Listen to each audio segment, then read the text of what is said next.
እነዚህ ውዳቤ የተባሉ ጎሳዎች ድንበር ሳይገድባቸው በኒጀር፣ በቻድ፣ በናይጄሪያና ካሜሩን በተዘረጋ መሬት ላይ በዘላንነት ይኖራሉ። በአጠቃላይ ቁጥራቸው ከ100 ሺህ እስከ 200 ሺህ እንደሚደርስ ይገመታል። ዘመናዊው ዓለም አቀፋዊነት ሕዝቦችን ወደ ከተማነትና ወደ ወሰን ክልልነት በሚገፋበት በዚህ ዘመን ውዳቤዎች ግን መታጠርን እምቢ ብለዋል። አሁንም መንጋዎቻቸውን እየነዱ በአራት ሀገራት መሃል ባለው መኖሪያቸው ይንቀሳቀሳሉ። ውዳቤዎች የመንግሥት የምዝገባ ሂደቶችን አይቀበሉም። ከአራቱም ሀገራት የሕዝብ ቁጥር ውጭ ናቸው። ጋብቻንም በሁለት መንገድ ይፈጽማሉ። በቤተሰቦቻቸው ልጅን ለልጄ በሚልና ካደጉ በኋላ የመረጡትን በማግባት። በውዳቤዎች ባህል ወላጆች የመጀመሪያና ሁለተኛ ልጆቻቸውን እነሱ ማሳደግ አይችሉም። በዚህ ጎሳ ውስጥ ከሴቶች ይልቅ ወንዶቹ ለውበታቸው ልዩ ቦታ በመስጠታቸው ፊታቸውን በተለየ ከማስዋብ ጀምሮ ከኪሳቸው የማይለይ መስታወት ይይዛሉ። ውዳቤዎች ስለ ከብቶቻቸው ቁጥር ቢሞቱ አይናገሩም። በኒጀር፣ በናይጄሪያ፣ ካሜሩንና ቻድ መሃል በተዘረጋው ምድራቸው በነጻነት ይንቀሳቀሳሉ። ሆኖም ግን ውዳቤዎች የደስታቸውን ያህልም ፈተናዎቻቸው እጅግ ብዙ ናቸው። ለዛሬም የውዳቤ ጎሳዎችን አጠቃላይ ሕይወት በማሳያችን እናሳያችኋለን። አብራችሁን ቆዩ።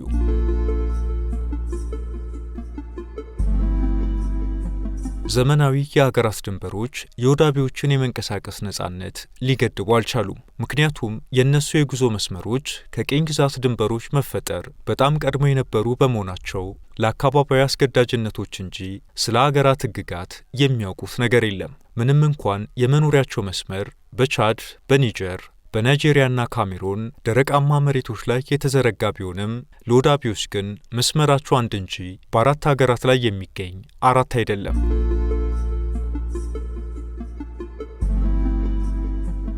የውዳቤዎች የዕለት ተዕለት ሕይወት አንድ ወይም ሁለት ቤተሰቦችን በያዙ ትናንሽና ተንቀሳቃሽ ካምፖች ዙሪያ የተደራጀ ነው። በእያንዳንዱ ካምፕ መሃል ሱዶ የተባለ ከፍ ያለ የእንጨት አልጋ የሚገኝ ሲሆን ይህም ዋነኛው የመኝታና የኑሮ መድረክ ነው። ይህንን መድረክ በቀላሉ ሊንቀሳቀሱ በሚችሉ ከገለባ የተሰሩ ምንጣፎች በዙሪያ ይነጠፋሉ። ወንዶች ልጆች ገና በ5 ዓመታቸው የጥጆችና የፍየሎች እረኛ በመሆን የአየር ንብረትና የግጦሽ ምልክቶችን ከአዋቂዎች መማር ይጀምራሉ። የውዳቤዎች የመተዳደሪያ ሥራ ዜቡ ቦሮሮ በተሰኙት ትላልቅ ረጃጅም ቀንድ ያላቸውና ሙቀትን በሚቋቋሙ የከብት አይነቶች ላይ የተመሰረተ ነው። በውዳቤዎች ወንዶችና ሴቶች መጠነኛ የሥራ ክፍፍል አላቸው። ወንዶች ከብት ጥበቃ ላይ ሲያተኩሩ፣ ሴቶች ደግሞ ቅቤ በማውጣትና ወተት በማፍላት ለቤተሰቡ ምግብ ወደ ማዘጋጀቱ ያመዝናሉ።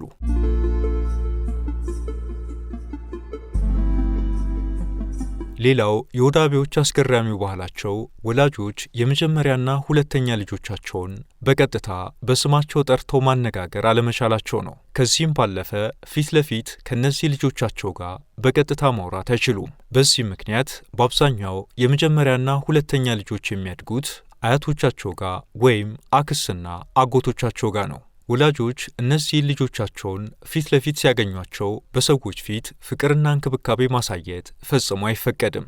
ልጆቹም ወላጆቻቸውን በቀጥታ ማነጋገር አይችሉም። ይህም ወላጆች ለመጀመሪያና ሁለተኛ ልጅ ያላቸውን ከባድ የመውደድ ስሜትን የመቆጣጠር ብቃት የሚያሳዩበት መንገድ ተደርጎ ይወሰዳል።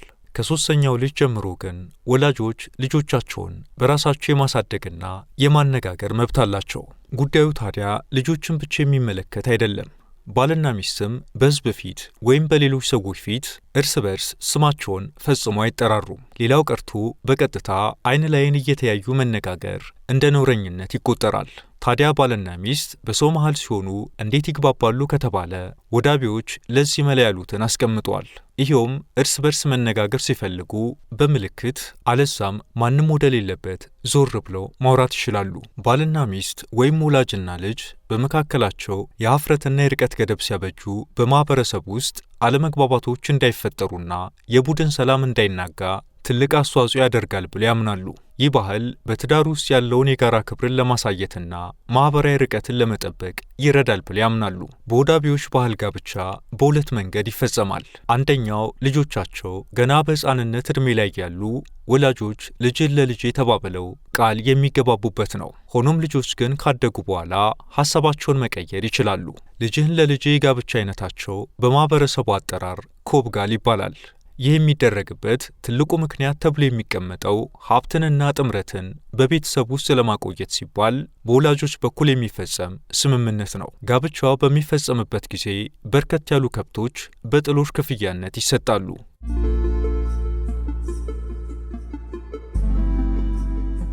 ውዳቢዎች የዕለት ተዕለት ሕይወታቸው በአቧራና በከብት ጥበቃ ድካም የተሞላ ቢሆንም ባህላዊ እሴታቸው ግን በዓመታዊ የገሮል በዓል ላይ በደመቀ ቀለም ይገለጣል።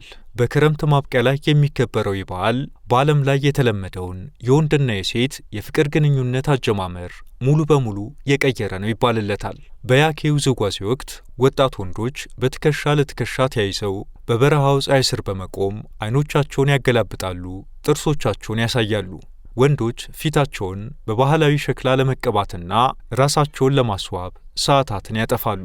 ዘለግ ያለ ቁመት፣ ቀጭን አካል፣ ነጭ ጥርስና ሰፊ ብሩህ ዓይኖች እንዲሁም ረጅም ቀጭን አፍንጫ የወንድነት ውበት መለኪያዎች ተደርገው ይወሰዳሉ።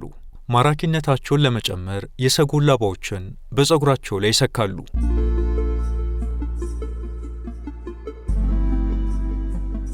ሴቶች ደግሞ የዚህ ወንዶች የውበት ውድድር ብቸኛ ዳኞች ናቸው። በዚህ የበዓል አጋጣሚ ሴቶች የራሳቸውን የትዳር አጋር የመምረጥ ሙሉ መብት አላቸው። በገሮል በዓል ወቅት በአንድ ወንድ ተወዳዳሪና በዳኛዋ ሴት መካከል የሚደረገው ግንኙነት ሙሉ በሙሉ በዝምታና በልዩ ምልክቶች የሚገለጽ ነው። ወንዶች ለምትማርካቸው ሴት ያላቸውን የፍቅር ፍላጎት ለማሳየት እንደ ዓይን እንቅስቃሴ በመጠቀም ራስን ቀና ማድረግ ወይም ጥርስን በፈገግታ ማሳየት ያሉ ስልቶችን ይጠቀማሉ። ሴቷ የባል ምርጫዋን ካጸደቀች በሰዎች ፊት በቀጥታ ወደ እሷ አትቀርብም። ይልቁንም ውብ በሆነ የእጅ ምልክት አሳይታ ወይም ወደ ጫካው አቅጣጫ ለብቻዋ በመሄድ በጨለማ ጥላ ስር እንዲከተላት ምልክት ትሰጧለች።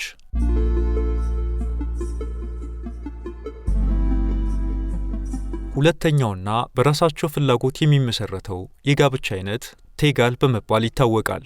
ይህም በአዋቂዎች ስምምነትና አንዳንዴም ኮብልሎ በመጥፋት የሚመሰረት ነው። አንዲት ሴት በአንድ ተወዛዋዥ ወንድ ከተማረከች ያንን ወንድ የፍቅር አጋሯ አድርጋ ትመርጣለች። ይህ ባህላዊ ነጻነት ሴቶች ገና በልጅነታቸው ወላጆቻቸው ልጅን ለልጄ ተባብለው የተመደበላቸውን የኮብጋል ጋብቻ ሽረው በራሳቸው ምርጫ አዲስ የሕይወት አጋር እንዲይዙ ዕድል ይሰጣቸዋል። የውዳቢ ወንዶች ራሳቸውን በዓለም ላይ ካሉ እጅግ ማራኪ ወንዶች አድርገው ይቆጥራሉ። ስለዚህም በባህላቸው መሠረት ሁልጊዜም ትናንሽ የእጅ መስታወቶችን በኪሳቸው ወይም በወገባቸው ላይ ይዘው ይንቀሳቀሳሉ። በመንገድ ላይ ወይም በከብት ጥበቃ ላይ ያሉ እንኳን ፊታቸውን፣ ፀጉራቸውንና አጠቃላይ ውበታቸውን በመስታወት መመልከትና መፈተሽ ልማዳቸው ነው።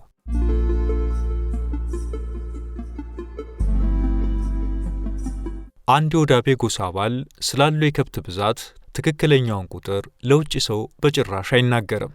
ከብቶቹንም አንድ በአንድ ከመቁጠር በጥብቅ ይቆጠባል። በውዳቤዎች አስተሳሰብ ሀብትን በቁጥር መግለጽ ድርቅን፣ መቅሰፍትንና አዳኝ አራዊትን ይጋብዛል። በምትኩ ውዳቤዎች ከብቶቻቸውን በቁጥር ሳይሆን እያንዳንዱን ላምና በሬ እንዲሁም ጥጃ በመልክ በቀንዱ ቅርጽና በቆዳው ላይ ያሉ ምልክቶችን በአይምሯቸው ይሸመድዳሉ። እናም አንድ ከብት ቢጠፋባቸው በመቁጠር ሳይሆን በመመልከት ብቻ የትኛው እንደጠፋ ይደርሱበትና ፍለጋ ያደርጋሉ።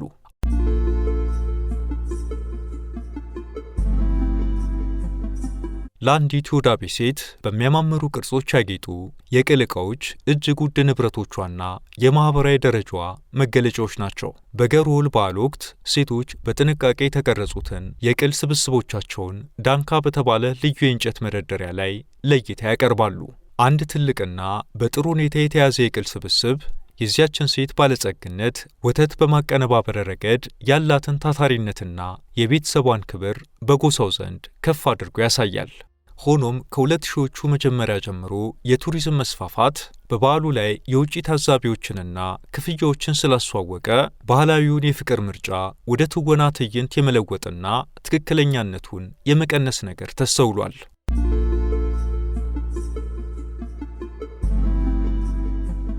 ውዳቤዎች ዋናው ምግባቸው ትኩስ ወይም የኮመጠጠ ወተት ነው። እርጎና ከማሽላ የሚዘጋጅ ገንፎም ተወዳጁ ምግባቸው ነው። አልፎ አልፎ የማሽላ ገንፎ በሻይ ይታጀባል። ከብቶቻቸው የሀብትና በጋብቻ ጊዜ በጥሎሽነትም የዘር ማባዣ ተደርገው ስለሚወሰዱ የበሬ ስጋ የሚበላው እጅግ አልፎ አልፎ በባህላዊ ስነ ስርዓቶች ላይ ብቻ ነው። ውዳቢዎች ሙሉ ሕይወታቸውን የሚያሳልፉት በጫካ ውስጥ በመሆኑ ለደህንነታቸው ባህላዊ መፍትሄዎች ላይ ይተማመናሉ።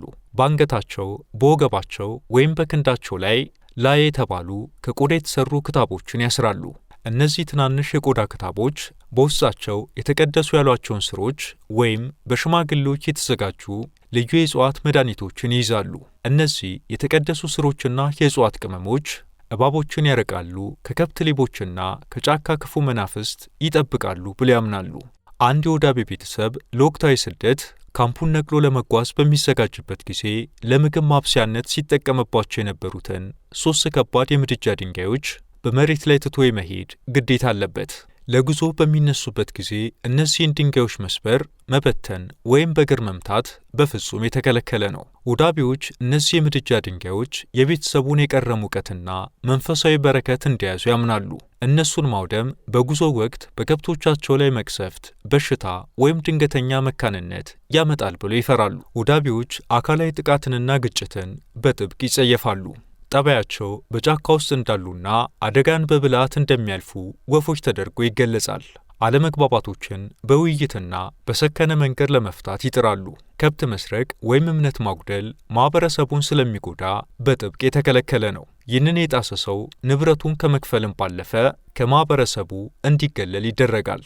በውዳቢዎች መሃል ለሚፈጠሩ አለመግባባቶች የአራቱ አገራት መንግስታት አይመለከታቸውም ማለት ይቻላል። ምክንያቱም ሰዎቹ ከጥንት እስከ ዛሬ ከመንግስታዊ አስተዳደር ነፃ በመሆናቸው ነው። አስገራሚው ነገር ውዳቢዎች በቡድን ሆነው ከመኖርና ከመንቀሳቀሳቸው አንጻር ከግለሰቦች መብት ይልቅ ለቡድን መብቶች ቅድሚያ ይሰጣል። እናም ችግሮች በሚፈጠሩበት ጊዜ ለቡድኖች ሲባል የግለሰቦች መብትና ጉዳታቸው መስዋዕት ይደረጋል። ይህ አኗኗር መንገድ ጉሮ የተባሉትን በቤተሰብ ሐረግ ላይ የተመሰረቱ የውዳቤ ዘላን ካምፖች ከ20ኛው ክፍለ ዘመን ጀምሮ ሳይበታተኑ ዛሬም ድረስ በጽኑ እንዲቆዩ አድርጓቸዋል። ለውዳቤዎች እንደ አውሮፓ አቆጣጠር 2010 እና 2011 ከባድ ዓመታት ነበሩ።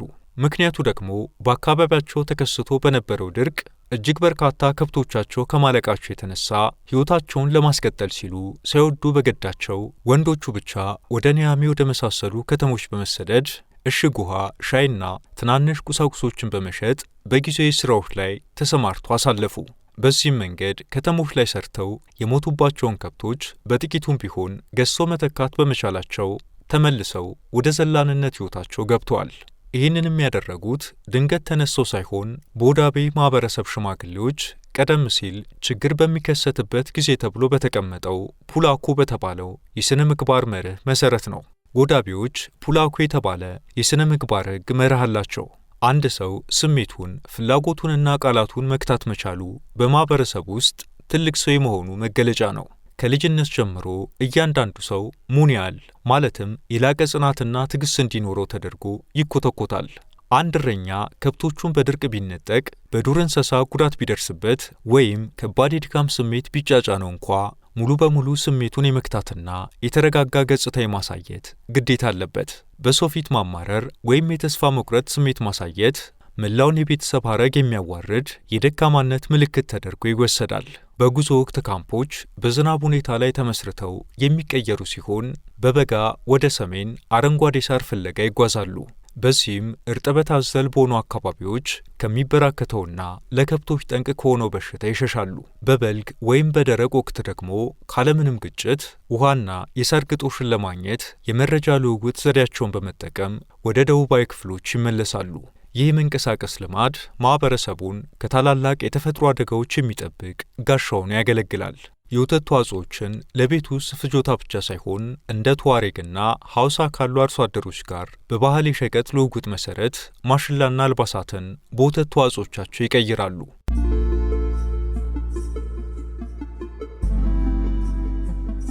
የውዳቤ ሽማግሌዎች ከብቶቻቸውን ከተለያዩ በሽታዎችና ከተፈጥሮ አደጋዎች ለመጠበቅ የሚጠቀሙባቸው ባህላዊ የእንስሳት ሕክምናዎች ከትውልድ ወደ ትውልድ በአፍ በሚተላለፍ ጥልቅ የአካባቢና የእጽዋት ዕውቀት ላይ የተመሠረቱ ናቸው። ይህ እውቀታቸው በሁለት ዋና ዋና መንገዶች ይከፈላል። የመጀመሪያው ተፈጥሯዊ የእጽዋት መድኃኒቶችን ይመለከታል። የወዳቢ አዛውንቶች በሳህል በረሃ ውስጥ የሚበቅሉትን የተለያዩ እጽዋት፣ ዛፎችና ስሮች በመጠቀም መድኃኒቶችን ያዘጋጃሉ። ለከብቶች የምግብ መፈጨት ችግር፣ ለሆድ መነፋትና ህመም የተለያዩ መራራ የሆኑ የዛፍ ቅርፊቶችንና ስሮችን በመቀቀል በፈሳሽ መልክ ለከብቶቻቸው ያጠጣሉ። ከብቶቹ በቆዳ በሽታ በሚጠቁበት ወይም በተለያዩ ነፍሳት መዥገሮች በሚወረሩበት ጊዜ ሽማግሌዎቹ የተወሰኑ የእጽዋት ቅጠሎችን አድርገው በመፍጨት ወይም በማብኳት ከብቶቹ ቆዳ ላይ ይቀባሉ። ይህም ነፍሳቱን ለማባረርና የቆዳ ቁስሎችን ለማዳን ይጠቀሙበታል። ባህላዊ እውቀቱ መድኃኒት ማዘጋጀት ብቻ ሳይሆን ከብቶቹ በሽታ የመቋቋም አቅማቸው እንዲጨምር ማድረግንም ያካትታል። ለምሳሌ ከፍተኛ የአልሚ ምግብ ይዘት ያለውን የአንድሮፖጎንጋያኑስ የተሰኘውን የሳር ዝርያ ቅድሚያ ሰጥቶ ከብቶቻቸውን በመመገብ ጤንነታቸውን ይጠብቃሉ።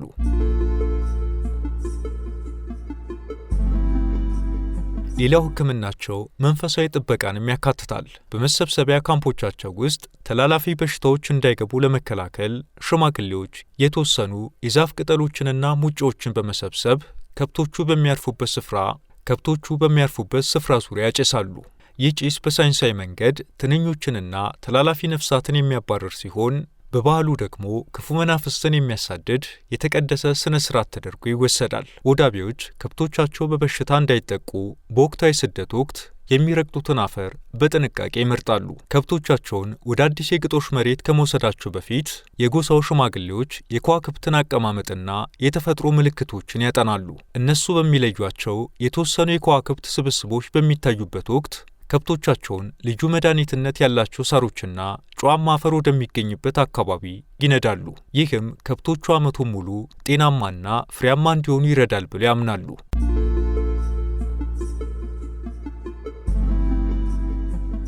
በ19ኛው ክፍለ ዘመን መገባደጃ ላይ የእንግሊዝ ቅኝ ገዢዎች በወዳቢዎች ላይ ከባድ ታክስ ለመጫንና በቋሚነት እንዲሰፍሩ ለማድረግ በሞከሩበት ወቅት ወዳቢዎች በቀላሉ ድንኳናቸውን ጠቅልለው በፈረንሳይ ቁጥጥር ስር ወደ ነበረችው ኒጀር ተሻገሩ። ከቅኝ ግዛት ነጻ የወጡት የኒጀርና የቻድ መንግስታት ዘላኖቹን ወደ ሰፋሪ ገበሬነት ለመቀየር የግዳጅ ማቋቋሚያ ፖሊሲዎችን በዘረጉበት ወቅትም ወዳቢዎች በፍጹም ሲሉ አልተቀበሉትም። የዘመናዊ መንግስታት ድንበሮችና የፍተሻ ኬላዎች በሳህል ምድር ላይ ከወዳቢዎች የሕይወት ስልት ጋር ፈጽሞ የማይጣጣሙ መሆናቸውን በጽኑ እምቢተኝነት ታግለዋል። ወዳቢዎች ተንቀሳቃሽነትን እንደ ኢኮኖሚያዊ ስትራቴጂ ብቻ ሳይሆን እንደ ባህላዊ ግዴታ በመቁጠር ከቅኝ ግዛት ውርስና ከዘመናዊ ከተማነት ጫናዎች የራሳቸውን ነጻነት በተሳካ ሁኔታ አስጠብቀዋል።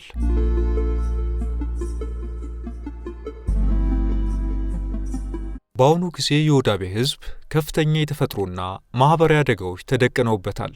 በየዓመቱ በኒጀር ብቻ ከ100,000 እስከ 120,000 ሄክታር የሚደርስ ለግጦሽ የሚሆን መሬት በበረሃማነትና በአፈር መሸርሸር ምክንያት እየጠፋ ይገኛል።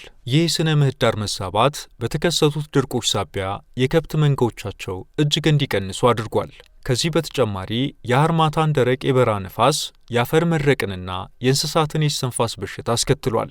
እንደ አውሮፓ አቆጣጠር ከ2000ዎቹ ጀምሮ የአርሶ አደሮች መስፋፋትና የሕዝብ ቁጥር መጨመር በዘላኖችና በገበሬዎች መካከል በተለይም በቤርማ አካባቢ ባሉ የውሃ ጉድጓዶች ዙሪያ ከባድ ግጭቶችን እየቀሰቀሰ ይገኛል። ከ2010 ጀምሮ በቻድ ሐይቅ አካባቢ የሚንቀሳቀሰው የቦኮ ሃራም የሽብር ቡድን የወዳቢዎች ሌላኛው አደገኛ ፈተና ነው። በሌላው ነዋሪ መንደሮችና በከብቶች ላይ በሚያደርሰው ጥቃት ሳቢያ ከ2 ሚሊዮን በላይ ሕዝብ የተፈናቀለ ሲሆን ይህም የወዳቢዎችን የጉዞ መስመር ዘግቶታል። የናይጄሪያ መንግስት የ2010 የዘላንነት ሕግ ያሉ ፖሊሲዎች ዘላኖችን በቋሚነት ለማስፈር ቢሞክሩም ወዳቢዎችን በቋሚነት ለማስፈር ቢሞክሩም ይህ አሰራር ከእነሱ ተንቀሳቃሽነት ባህል ጋር ስለሚጋጭ የኢኮኖሚና የባህል ቀውስ አስከትሏል።